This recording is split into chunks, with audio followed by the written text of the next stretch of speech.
ಒಂಥರ ಆಘಾತ. ಕೃಷ್ಣ ಅವರು ಒಬ್ಬ ಸ್ನೇಹಜೀವಿ. ಅವರು ಯಾರನ್ನು ದ್ವೇಷಿಸಿಲ್ಲ, ಎಲ್ಲರನ್ನೂ ಸ್ನೇಹವಾಗಿ ನೋಡ್ತಾ ಇದ್ರು. ಭಾಳ ದೂರದೃಷ್ಟಿ ಇಟ್ಕೊಂಡಿದ್ದವರು ಅವರು. ರಾಜ್ಯದ ಬಗ್ಗೆ, ದೇಶದ ಬಗ್ಗೆ ಬಹಳಷ್ಟು ಕೆಲಸ ಮಾಡಿದರೆ ಎಲ್ರಿಗೂ ಗೊತ್ತದು. ಅದಕ್ಕಿಂತ ನಾನು ಕಲಾವಿದನಾಗಿ ನಾನು ಹೇಳ್ಬೋದಾದ್ರು, ಕಲಾವಿದನ ಕಂಡ್ರೆ ಅವ್ರಿಗೊಂದು ಅಪ್ರತಿಮ ವಿಶ್ವಾಸ ಇತ್ತು.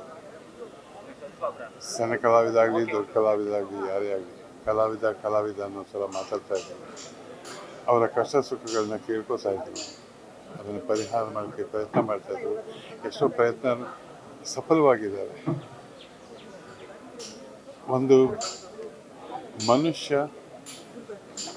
ವಿದ್ಯಾವಂತನಾದರೂ ಹೇಗಿರಬೇಕು, ಏನಿರಬೇಕು ಅನ್ನೋದನ್ನು ತೋರಿಸ್ಕೊಟ್ಟವರು ಅವರು.